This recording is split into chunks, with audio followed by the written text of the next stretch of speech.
오늘 말씀 영어 따라합니다. 어린 아이와 같이 되지 아니하면. 어린이 주일을 맞이해서 어린 아이와 같이 되지 아니하려면 이란 제목으로 함께 말씀의 은혜를 나누겠습니다. 복음서는 사복음서입니다. 같은 복음서인 것 같지만 예수님을 바라보는 관점이 다 다릅니다. 또한 특징이 있는데 이 마태복음과 마가복음을 비교하면 분명히 차이가 있습니다. 마태복음은 설교 중심이에요. 그러나 마가복음은 행동 중심입니다. 그래서 우리가 이 예수님의 설교를 듣고 싶다, 예수님의 설교를 우리가 보고 싶다고 한다면 주로 마태복음을 읽으셔야 돼요. 그래서 마태복음에 보게 되면 5개의 설교가 나오죠. 그죠? 5장부터 7장까지는 산상설교, 산상수훈. 그 다음에 10장에서는 제자 파송 설교, 그리고 13장에서는 천국 비유 설교. 7가지 비유가 나오잖아요. 그죠? 씨 뿌리는 비유, 가라지 비유, 겨자씨 비유, 누룩 비유, 진주. 그 다음에 어린이주의라고 애들 소리가 들리네. 그죠? 까먹었네. 그죠? 어쨌든 13장에는 천국 비유 설교가 있습니다. 그리고 오늘 우리가 읽은 18장에는 공동체 설교, 교회의 어떤 그런 지침에 관한 그런 설교입니다. 그리고 마지막 24장과 25장에서는 종말 설교. 그래서 이 마태복음은 유대인들의 복음서이기 때문에 유대인들에게 익숙한 모세 오경, 이 5권의 책을 본따서 마태복음에는 일부러 5개의 설교를 넣고 있는 거예요. 그래서 예수님이 주시는 교훈, 예수님이 주시는 말씀과 설교를 들으려고 한다면 마태복음에 집중하시면 됩니다. 그러나 우리가 이 예수님의 행동, 예수님의 기적, 예수님의 인간성, 이런 것들을 우리가 보려면 마가복음을 읽으시면 됩니다. 그래서 마가복음을 딱 넘기면 1장부터 예수님의 기적이 나오고 예수님의 어떤 그런 이적과 기사가 등장을 합니다. 그리고 이 마가복음에만 나오는 특징적인 단어들이 있어요. 곧, 즉시로, 어떤 긴박성을 보여주고 있죠. 그죠? 그러니까 예수님의 행동 가운데 1장부터 예수께서 얼마나 급하신지 병든 자를 고치시고 눈물 자를 뜨게 하시고, 그래서 행동 중심의 복음은 마가복음이라는 거예요. 자, 이런 관점에서 오늘 우리가 마태복음 18장을 읽었는데요, 예수님의 공동체 설교입니다. 또 특별한 것은 뭐냐면 오늘 이 말씀을 통해서 우리가 알 수 있는 것은 우리의 믿는 믿음이 어떠해야 됨을 우리에게 보여주고 있습니다. 믿음이 무엇인지, 참된 믿음이 무엇인지를 누굴 통해서? 어린 아이를 통해서 보기를 원하시는 예수님의 이 간절한 권면이 오늘 말씀 가운데 담겨져 있습니다. 오늘 여러분 3절 한 말 보세요. 너희가 돌이켜 어린 아이와 같이 되지 아니하면 결단코 천국에 들어가지 못하리라. 무서운 말씀이죠. 돌이키라는 거예요. 우리의 믿음이 어린 아이와 같이 되지 아니하면 결단코 천국에 들어가지 못하리라. 천국에 들어가는 믿음은 어린아이와 같은 믿음이라는 겁니다. 또한 천국에 들어가는 것만 끝나는 것이 아니라 어떤 사람이 천국에서 크냐, 그걸 주님께서 말씀해 주시는데요, 4절에 보니까 누구든지 이 어린아이와 같이 자기를 낮추는 사람이 천국에서 큰 자니라. 그래서 여러분 오늘 중요한 말씀이죠. 어떤 믿음이 천국에 들어간다? 어린 아이와 같은 믿음이 천국에 들어간다. 천국에 들어갔을 때 어떤 자가 큰 자다? 어린 아이와 같이 자기를 낮추는 자가 천국에서 큰 자이다. 제자들이 예수님께 누가 큽니까? 세속적인 관점에서 하나님 나라가 이 땅에 도래할 때 누가 큰 자가 됩니까? 이렇게 물었을 때 하나님께서는 자기를 낮추는 자가 천국에서 큰 자다, 이렇게 말씀을 합니다.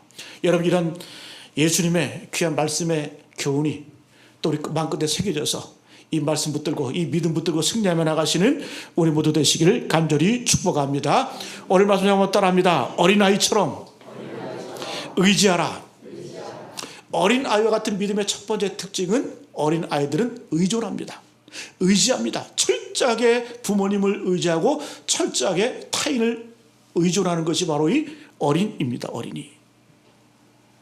그래서 어린아이의 믿음이라고 할 때, 어린아이와 같은 믿음이라고 할 때 어떤 믿음이냐? 바로 제일 중요한 것은 이 의존성. 자기를 낮추면서 이 부모에 대해서, 어린애에 대해서 철저하게 의존하는, 이것이 바로 이 어린이다움이라는 거, 어린이다움. 그래서 우리가 애들 볼 때마다 어떤 느낌이 들어요? 애들이 하는 행동을 보게 되면, 또 애들의 모습을 보게 되면, 아, 저 부모님이 저 아이를 얼마나 사랑하고 아끼는지가 보여요. 그죠? 그래서 우리가 아이를 이렇게 잘 바라볼 때마다 어떤 느낌이 드냐면, 그 부모님들이 그 아이를 어떻게 기르고 양육하고 또 어떻게 가르쳤는지가 보여지는 거예요.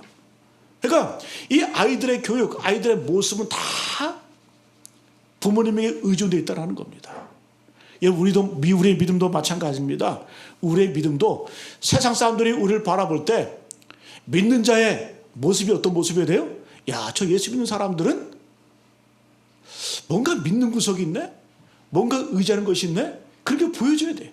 예?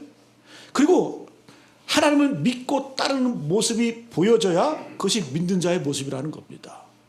그래서 여러분, 우리가 예수를 믿을 때, 하나님을 믿고 또 순종하며 나아갈 때 반드시 우리의 뒤에는, 백그라운드에는 누구 계시다? 하나님이 계신다는 것이 증거되어져야 된다는 거예요. 그래서 여러분, 세상 사람들이 우리 믿는 자들을 함부로 대하지 못하고 함부로 범죄하지 못하는 거예요. 왜? 믿는 자들의 뒤에는 하나님이 계시기 때문에, 하나님을 의지하는 자들이기 때문에. 오늘 여러분, 제자들이 묻죠. 예수님, 천국에서 누가 큽니까? 세상에서는 힘 있는 사람이 큽니다. 능력 있는 사람이 큽니다. 인기 있는 사람이 큰 사람이에요. 그러나 천국은 그런 게 아니라는 거예요. 분명히 아셔야 됩니다. 교회에서조차도 힘 있는 사람이, 능력 있는 사람이, 돈 있는 사람이 큰 사람으로 인정되면 그것은 교회가 아니라는 거예요. 천국은 어떤 사람이 크다? 철저하게 자기를 낮추는 사람이 천국에서는 큰 줄로 믿습니다. 여러분, 교회에서도 똑같이 세상처럼 능력 있는 사람이 인정받고 배운 사람이 높임을 받으면 그건 더 이상 교회가 아니에요. 하나님 원하시는 교회가 아니라는 거예요. 예전에 교회에 있을 때 그 교회는 정치인들이 참 많이 왔어요. 지역에 바탕을 둔 교회이기 때문에. 제가 그때 수석부 목사였기 때문에 이 정치인들, 손님들 많이 오면 제가 식사도 안내하고 또 대접도 하고, 이름만 대면 아는 정치인들 식사를 참 많이 같이 했습니다. 그런데 그 교회 특징이 뭐냐면, 아무리 유명한 정치인이 와도 연예인이 와도 밥은 먹여요. 근데 신경은 별로 안 써. 예? 여야를 막론하고 어떤 정치인이 오든 어떤 세상에서 조금 속된 말로 방귀 뀌는 사람이 온다 할지라도 별로 신경을 안 써. 인사는 시켜드릴게. 그러면서 인사는 시켜드려요. 예? 여러분, 우리가 그러면 대부분의 교회가 어떻습니까? 누가 뜬다 그러면, 누가 온다 그러면, 예? 교회 문 열고 나가서 환영하고 맞이하고. 여러분, 반대로 가장 세상에서 약자들, 무시받는 사람들, 그런 분들이 교회에 오면 여러분 그렇게 환영합니까? 환대합니까? 영접합니까? 그러지 못하잖아요. 여러분, 오늘 우리가 주님 말씀을 통해서 우리가 분명히 우리 가운데 되돌아보는 그런 마음이 있어야 될 줄로 믿습니다. 교회는 어떤 곳이어야 되는가? 교회는 어떤 곳인가? 여러분, 베드로와 요한 철저하게 하나님을 의지하죠. 제 90기도 시간에 성전에 올라가면서 나면서 걷지 못하는 사람을 향해서 유명한 말씀을 외치죠. 그죠? 은과 금은 내게 없거니와 내게 있는 것으로 내게 주노니 곧 나사렛 예수의 이름으로 일어나 걸어라. 은과 금은 없다. 부족하다는 거죠. 세상적으로 볼 때 힘이 없다는 거죠. 보잘것 없다는 거죠. 그러나 내게 있는 것으로 내게 주노니 곧 나사렛 예수의 이름으로 일어나 걸어라. 누구를 의지해서? 하나님을 의지해서, 예수 그리스도의 이름을 의지해서 병자를 고치는 거예요. 이게 기적의 역사, 기적의 역사예요. 여러분, 베드로와 요한, 이 어린아이의 관점에서 보게 되면 어린아이와 같은 철저한 하나님을 향한 의존성, 의지, 그것을 우리에게 보여주고 있습니다. 여러분, 우리의 믿음이 어린아이와 같은 그런 순전한 믿음, 의존하는 믿음, 하나님만 바라보는 믿음, 그 믿음 되시기를 간절히 축복합니다. 우리가 새벽마다 열왕기 상을 묵상하고 있습니다. 새벽 예배에 나오시는 분들은 아실 거예요. 우리가 열왕들, 이스라엘 왕들을 쭉 묵상하고 있는데요, 하나님이 다윗을 택하셨어요. 근데 다윗만 택한 게 아니라 여로보암 왕도 세우시고 사울 왕도 세우고 바사 왕도 세우고 악한 왕들도 다 하나님이 세우신 거예요. 그러면 하나님께 버림받은 자, 하나님께 택함 받은 자의 특징이 뭘까요? 그 차이점이 뭘까? 간단합니다. 그들이 왕이 되었을 때, 하나님이 택함 받고 왕이 되었는데, 왕이 되었을 때 어떤 모습이냐에 따라서 하나님께 버림받느냐, 하나님께 쓰임받느냐로 갈라지는 거예요. 다윗 보세요. 하나님께 쓰임받았죠. 왜? 그는 왕이 되었어요. 왕이 됐다는 얘기는 뭡니까? 모든 것들이 자기의 결정대로, 자기의 의지대로 할 수 있는 게 왕 아닙니까? 그러나 다윗은 왕이 되어서도 자기 결정권을 포기합니다. 하나님께 이양하는 거예요. 하나님이 주장해 주시고 하나님이 인도해 주시고 하나님께서 내 삶을 인도해 주신다라고 하는 이런 자기 결정권을 포기하고 하나님께 다 의존성. 이게 다윗이라는 거죠. 그래서 우리가 쭉 보았듯이 사울왕, 여로보암 다 하나님께서 특별히 택하셨잖아요. 그죠? 당신의 쓰시는 막대기로. 그런데 왕이 되었을 때 어떻게 합니까? 자기 결정하는 거예요. 예? 의존하지 않는 거예요. 의지하지 않는 거예요. 이게 바로 버림받는 그러한 이유였다라는 겁니다. 여러분, 그래서 우리가 어린이집을 맞이해서 어린아이 같은 순전한 믿음이 회복돼야 되는데, 철저한 하나님을 바라보고 하나님을 의지하시고 이런 의존성이 우리의 믿음 가운데 있기를 간절히 축복합니다. 제가 예전에 세미나를 한번 갔는데요, 맨 앞에 앉는 목사님이 계시더라고요. 한국교회에서 유명한 원로 목사님이세요. 이미 은퇴한 지가 오래되셨는데, 그 목사님 세미나 하는데 솔직히 그 정도 연륜 되면 배울 게 뭐가 있겠어요. 근데 맨 앞에 앉으셔가지고 찬송을 하는데 얼마나 박수를 열심히 치시는지. 네? 은퇴한 지가 한참 된 그 목사님이. 그리고 이 말씀을 들을 때 얼마나 진지하게 들으시는지. 그리고 노트를 가지고 그 연세에, 네? 노트를 가지고 일일이 다 적습니다. 다 적어요. 다 적어. 저는 그런 거 보면서 야, 존경이 가더라고요. 어린 아이와 같은 순수한, 예? 유연한, 부드러운, 예? 그 부드러움을 잃지 않는 그 모습을 바라볼 때 제가 그냥 머리가 숙여지더라고요. 여러분, 우리 마음가운데 이러한 겸손함, 낮아지는 마음, 순전한 마음, 이러한 믿음이 우리 가운데 회복되시기를 간절히 축복합니다. 여러분, 어린아이들의 특징은 뭘까요? 많은 것들을 지나가게 만듭니다. 이게 무슨 말일까? 아이들은 기억 속에 남겨두질 않아. 잘 잊어버려. 그리고 남의 허물을 잘 용납해주는 것이 바로 이 어린아이의 특징입니다. 여러분, 어린아이와 같다고 하는 것은 어린아이들은 마음속에 품지 않아요. 원한이 있고 불만이 있고 또 여러 가지 마음에 안 드는 것이 있다 할지라도 그것들을 쉽게 지나쳐버립니다. 지나가게 만듭니다. 이게 바로 어린아이들의 강점이에요. 이게 무슨 말이냐 하면, 저도 우리 아이들 막 혼내거든요. 예? 혼내면 저는 밖에 나와서 마음이 찝찝해. 그죠? 그리고 집에 들어가서 우리 애 얼굴을 어떻게 볼까? 예? 그런 마음 들죠?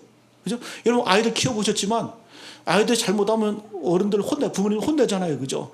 근데 집에 갈 때 되면 좀 걱정도 돼. 그죠? 무슨 낯으로 애 얼굴을 볼까? 근데 딱 문 열고 들어가는 순간 애들은 어때요? 아빠, 엄마 하면서 달려와요. 이미 잊어버린 거예요. 근데 어른들은 기억 속에 남겨놔. 근데 애들은 잊어버려. 지워버려. 지나치게 만들어. 이게 바로 어린아이들의 강점이라는 겁니다. 여러분, 이 어린아이다움이라는 게 뭘까요? 용납하는 거예요. 용서하는 거예요. 지나치는 거예요. 반대로 이상하게 어른이 되면 될수록 지나가지 못해. 지나치지를 못해. 그냥 뭐 한가 마음에 안 드는 거 있으면 좀 지나치면 되잖아요. 좀 기다리면 되잖아요. 좀 지켜보면 되잖아요. 그걸 못하는 게 어른들 아니에요, 솔직히?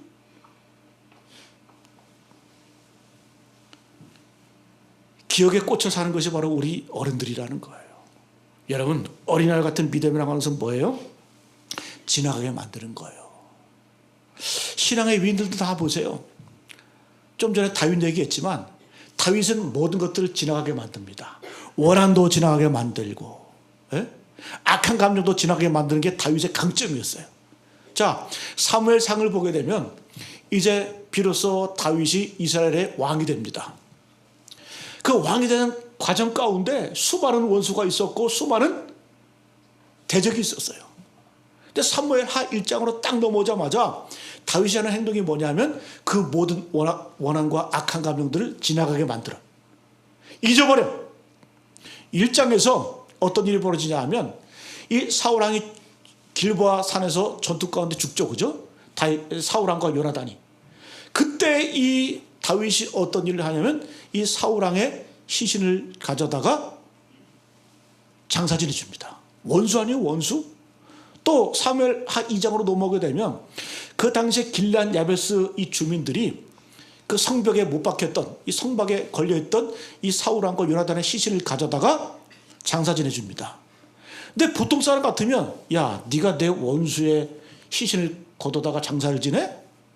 보통 사람들은 왕이 되면 복수심이 가득하고 악한 감정이 들고, 예? 그런 것들을 풀려고 하는데 다윗이 어떻게 오히려 길르앗 야베스 사람들에게 상을 줍니다.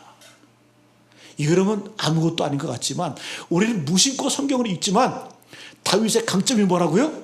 모든 것들을 지나가게 만드는 거예요. 용납하는 거예요. 예? 잊어버리는 거예요. 이게 바로 하나님의 은혜를 받는 그러한 비결인 줄로 믿습니다. 여러분, 우리가 이런 모습이 없으면 겨우 인생살이가 골목대장 정도, 좀 제 인생밖에 살지 못해요. 우리 예수 믿으면서 마음이 넓어지고 삶의 어떤 그런 지식이 넓어져야 되는데 어떻게? 좀 지나칠 줄 알고 지켜볼 줄 알고 여유로운 마음을 가질 때 우리가 하나님께 쓰임받고 큰 사람이 되는 줄로 믿습니다. 오늘 여러분 분명히 주님 뭐라고 말씀해요? 누가 큰 사람이냐? 누가 큰 자냐? 누구든지 어린아이와 같이 자기를 낮추는 자가 천국에서 큰 자니라, 이렇게 말씀해 주고 있습니다. 다윗만 그럴까요?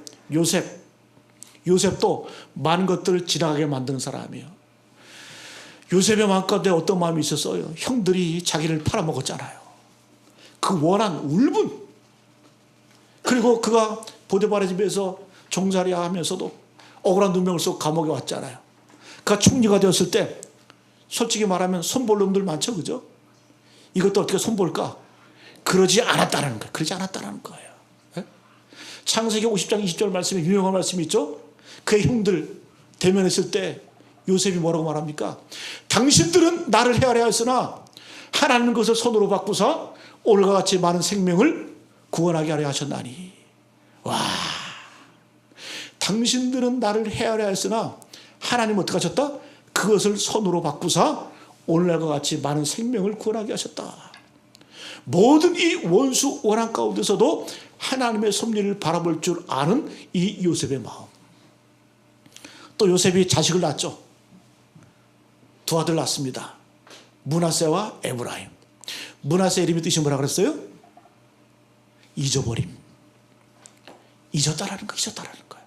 모든 원한, 모든 악감정, 이런 것들 하나님의 섭리 가운데 므낫세 다 잊어버리겠다. 난 하나님의 자녀, 하나님의 백성이기 때문에. 그랬더니 둘째 아들 에브라임, 두 배의 축복. 이게 여러분 성도의 축복의 비결인 줄로 믿습니다. 므낫세 하면, 잊어버리면, 지나가면 에브라임 두 배의 축복이 우리에게 임하게 된다는 겁니다. 사도 바울도 뭐라고 말씀합니까? 누구든지 그리스도 안에 있으면 새로운 피조물이라. 이전 것은 지나갔으니 보라 새 것이 되었도다. 누구든지 그리스도 안에 있으면 새로운 피조물이라. 새로운 피조물들은 어떻게 사는 거다? 이전 것은 지나갔으니 보라 새 것이 되었도다. 여러분, 이런 어린아이와 같은 하나님을 향한 의존, 의지, 또 용서와 용납이 우리 가운데 있기를 간절히 축복합니다. 그래야 큰 사람 되는 거예요. 큰 자가 되는 거예요. 여러분, 세상을 살아가면서 여러분들의 가정에서, 직장에서, 사업을 하시면서 어떤 분은 직원의 입장에서, 어떤 분은 사업자, 오너의 입장에서 살아가실 거예요. 큰 자 되시기를 축복합니다. 두 번째, 한번 따라합니다. 어린아이처럼 용납하고 영접하라. 오늘 주님께서는 뭐라고 말씀하냐? 어린아이들을 용납하라, 영접하라 이렇게 말씀하고 그죠? 그리고 이 지극히 이 어린아이와 같은 지극히 자에게, 작은 자에게 한 것이 나에게 한 것이다. 그래서 이 어린 소자 하나를 영접하는 것이 나에게 하는 것이다. 모든 사람을 품을 수 있는, 모든 사람을 받아들일 수 있는 이러한 보편성, 포용성, 이런 것들이 우리의 믿음 가운데 필요하다는 겁니다.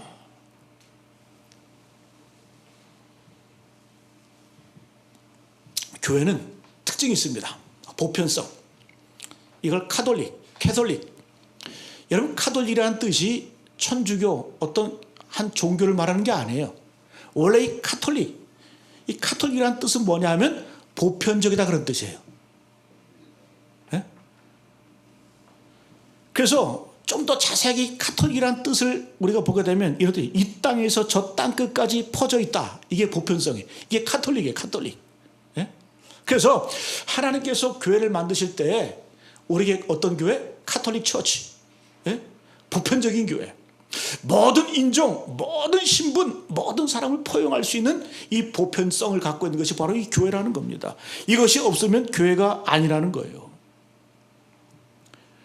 여러분, 예수께서 이 땅에 오셨어요? 어떤 특정한 사람들만? 아니에요. 세상 모든 죄인들, 세상 모든 사람을 구원하기 위해서 이 땅에 오셨어요. 보편적인 구원의 역사입니다.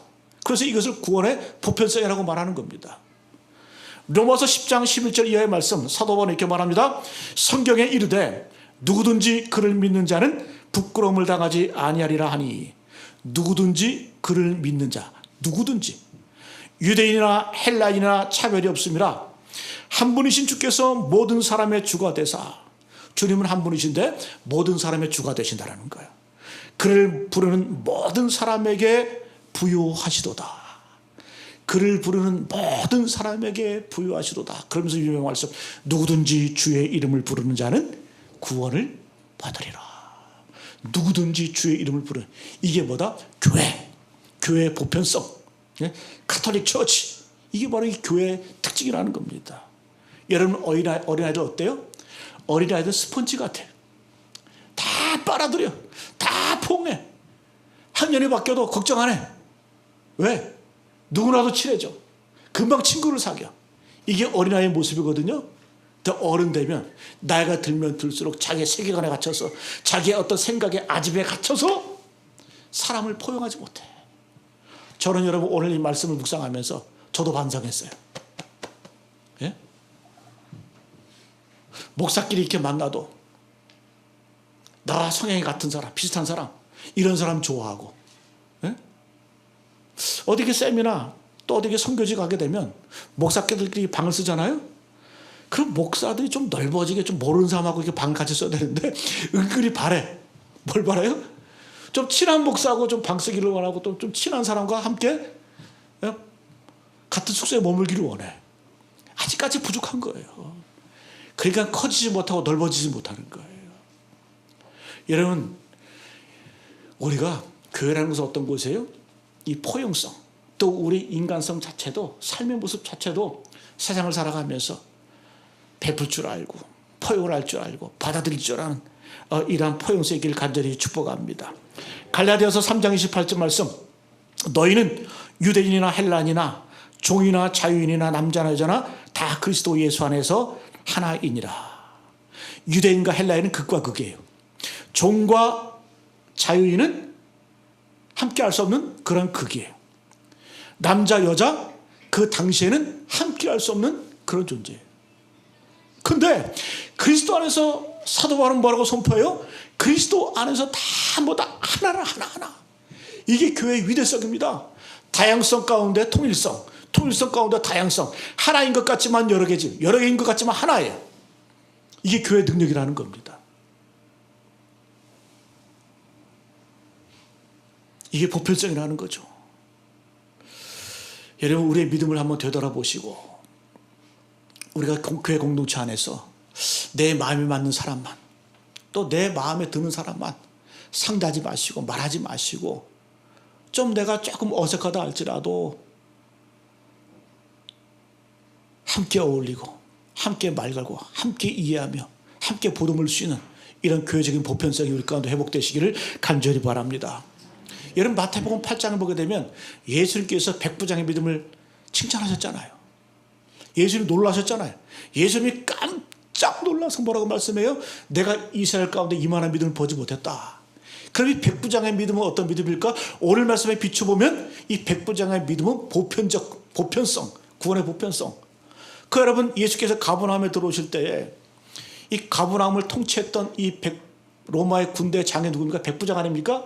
이 가버나움의 백부장, 이 로마 군대 백부장이 예수께 나와서 간구했다 그래. 간구했다 그래. 요청했다는 거 아니라 간구했다 그래. 이 말은 뭐예요? 무릎 꿇고 주님 앞에 그 백부장, 그 식민지의 정복군으로 온 이 로마의 백부장이 예수께 무릎을 꿇은 거예요. 그래서 하는 말이 주여 내 집의 종 하인이 병들어 죽겠나이다. 고쳐주십시오. 고쳐주십시오. 고쳐주십시오. 그러니까 예수님도 좀 당황하신 것 같아. 아니 도대체 이 사람은 뭐야? 예? 보통 많은 사람들이 자기의 가족의 한계를 벗어나지 못하고 자기의 공동체의 한계를 벗어나지 못하고 예? 자기 자신의 한계를 벗어나지 못하는데 도대체 이 백부장은 누군가? 보잘것없는 그 식민지 이 나라에 자기 집에 있는 그 하인, 노예, 이 종 이런 사람을 위해서 간구하고 기도해? 주여 내 집에 있는 하인이 죽게 되었습니다. 고쳐주십시오. 그것도 예수께 와서 무릎 꿇고 간구한다. 이거 여러분 정치적으로는 좀 이거는 납득이 되지가 않는 거예요. 그러니까 예수님 끌고 가서 내 하인 좀 고쳐줘 이렇게 말하면 될 것을 로마의 백부장은 겸손하게 그 예수님이 스스로 당황하신 것 같아요. 제가 봤을 때도 신분을 초월하죠. 인종을 초월하죠. 민족을 초월하죠. 그 한계의 울타리를 뛰어넘는 이 믿음을 보시고 예수님이 깜짝 놀라셔서 내가 이스라엘 가운데 이스라엘 중에 이만한 믿음을 보지 못했다. 이 말은 반대로 유대의 백성들을 책망하시는 내용이에요. 너희들 택함 받은 선민이라는 너희들, 아니 이방인 백부장도 이렇게 민족을 초월하고 인종을 초월하고 이런 믿음을 보여주는데 니들은 뭐냐? 교회 안에 갇혀서 자기 가족 안에 갇혀서 자기의 혈연 앞에 갇혀서 민족 안에 갇혀서 그걸 너희들 선민이라고 자부하면서 자랑하냐? 착각하지 말라는 거, 착각하지 말라는 거예요. 진짜 믿음은 바로 이 백부장의 믿음이라는 것을 하나님 예수께서 지적하고 계시는 겁니다. 여러분 예수님의 감동 주는 이런 믿음을 우리 소유하시길 간절히 축복합니다. 저는 이 백부장의 믿음을 우리 동양적인 관점에서는 인의 예지를 갖춘 그런 믿음이에요. 인의 예지. 맹자의 이 공손주편에 보면 이런 말이 나와요. 맹자가 이런 말을 합니다. 불쌍히 여기는 마음이 없으면 사람이 아니다. 모름지기 사람됨이 무엇이냐? 그러면서 맹자가 하는 말이 불쌍히 여기는 마음이 없으면 사람이 아니다. 그 다음에 부끄러운 마음이 없으면 사람이 아니다. 첫 번째 불쌍히 여기는 마음은 측은지심이에요. 두 번째 부끄럽게 여기는 마음은 수호지심. 네? 부끄러운 마음이 없으면 사람이 아니라는 거예요. 그 다음에 사양하는 마음이 없으면 사람이 아니라 사양지심. 그때 마지막으로 뭐예요? 옳고 그름을 아는 마음이 없으면 사람이 아니다. 시비지심. 요 네 가지를 개발해야 그것이 뭐예요? 인의예지가 된다는 거죠. 자, 백부장의 믿음은 어떤 믿음일까요? 측은히 여기는 믿음이 있어요. 불쌍히 여기는 믿음이 있어요. 그 다음에 예수님을 향해서 예수님이 내가 가서 고쳐주겠다 말씀하니까 백부장이 주여 내 집에 오심을 나는 감당하지 못하겠습니다. 사양하는 마음, 사양지심. 그리고 절대적인 하나님의 아들 예수 앞에 내가 무릎 꿇는 것이 옳은가 그른가 분별할 줄 아는 시비지심, 시시비를 가릴 줄 아는 그 마음. 그러니까 여러분 동양적인 관점에서 보면 이 백부장의 믿음은 어떤 온전한 믿음, 온전한 인격적인 모습이라는 거죠. 이러한 인간됨을 보시고 이러한 믿음을 보시고 예수님이 감동하신 거예요. 여러분 어린이 주일을 맞이하여서 이러한 믿음을 소유하시기를 간절히 축복합니다. 용납하고 용서하고 타인을 배려할 줄 알고 오늘 말씀의 내용처럼 작은 자들을 돌볼 줄 알고 영접할 수 있는 그 마음, 이 교회의 보편성이 회복되어지는 저와 여러분 되시기를 간절히 축복합니다. 여러분 중요한 건 뭔 줄 아세요? 이 교회 보편성 때문에 우리 기독교인들은 핍박을 받았어요. 초대교회 때 교회 가보면 유대인이나 헬라인 할 것 없이 함께 어울려. 그 당시에 신분 질서가 엄연했는데 교회 가보니까 주인이 종에게 형제라고 불러. 이 당시로 보면 세상에 뒤집어질 일이에요. 그 당시에 남녀, 여자는 사람으로 치지도 않았어요. 근데 교회 갔더니 남자들이 여자를 향해서 뭐라고 말해요? 자매요, 이렇게 말하는 거예요. 그러니까 그 당시에 교회가 핍박받은 이유는 뭔 줄 아세요? 사회적인 구조를 무너뜨리는 것들아. 저것들은 사회적인 질서를 무너뜨리는 그런 존재들이다. 그래서 교회를 핍박하는 거예요. 교회를 핍박하는 거예요. 여러분, 교회는 뭐 때문에 핍박받았다? 뭐 때문에 순교했다? 교회의 이 보편성을 때문에 목숨을 걸었고, 그것 때문에 여러분, 오늘날의 이 기독교의 정신으로 인해서 자유민주주의, 이러한 정신이 우리 가운데 오게 된 겁니다. 그래서 여러분, 원래 여러분 이 자유민주주의 정신은 어디부터 시작했다? 기독교의 정신에서 비롯된 거예요. 그래서 기독교가 위대한 거예요. 말씀 마치겠습니다. 어린아이의 믿음이 회복되시길 간절히 축복합니다. 첫 번째는 철저한 하나님에 대한 의존성. 다윗처럼 왕이 되어도 자기 결정권이 있어도 자기 결정권을 포기하고 주님만을 바라보고 주님을 의지할 수 있는 이 믿음, 순수한 믿음. 그 다음에 믿음의 보편성. 누구도 상대할 수 있고 누구도 포용할 수 있고 누구도 받아들일 수 있는 이런 포용성. 이런 믿음을 하나님이 귀히 여기시고 또 이런 믿음 생활을 할 때 하나님께서 하나님 나라에서 큰 자가 될 줄로 믿습니다. 이런 축복이 우리 가운데 있기를 간절히 기원합니다.